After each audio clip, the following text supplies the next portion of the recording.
Hi అండి, ఎలా ఉన్నారు? అందరూ బాగున్నారా? ఈరోజైతే మన గార్డెన్లో పండిన ముల్లంగి ఆకుతో పప్పు ముల్లంగి చేద్దాం అనుకుంటున్నానండి. ఇది న్యాచురల్గా ఎరువులు ఏమీ లేకుండా, కెమికల్ లేకుండా పండించారండి. ఇది ఓన్లీ పశువుల ఎరువుతోనే. దీని టేస్ట్ ఎలా ఉంటుంది ఏంటన్నది కర్రీ చేశాక చెప్తాను. ఇవన్నీ కూడా, ఈ మొక్కలన్నీ కూడా అసలు ఎరువులు అన్నది యూజ్ చేయలేదండి. ఓన్లీ పశువుల ఎరువు మాత్రం ఒక్కటే మనం యూజ్ చేసాము. అందుకింత ఫ్రెష్గా కనిపిస్తున్నాయి. ఎలాగున్నాయో కామెంట్ చేయండి. నేనైతే ఇంతవరకు తీసుకున్నానండి. ఒక 100 గ్రాముల కందిపప్పుకి ఇంత ఆకు అయితే తీసుకోవడం జరిగింది. ఈ ఆకుని నీట్గా కడిగేసుకుని ప్రతి ఒక్కరూ ఇప్పుడు బయట దొరికే కూరగాయలు మొత్తం కెమికల్ అయిపోయింది. అందు గురించి వీలున్నంత వరకు మనకి వీలైనంత అవకాశం ఉంటే ఇంటి దగ్గర పండించుకోవడం మంచిదని నా అభిప్రాయం.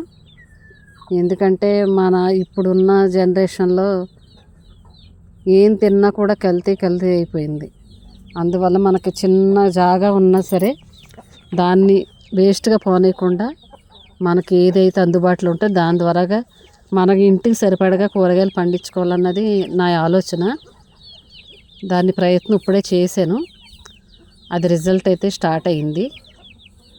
ఒక 2 నెలల నుంచి అయితే కష్టపడుతున్నాను నేను ఈ గార్డెన్లో మొక్కలు అవి వేయడానికి.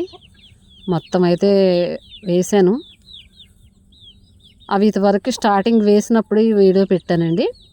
ఇప్పుడైతే కాస్త పెద్దవి అవిని.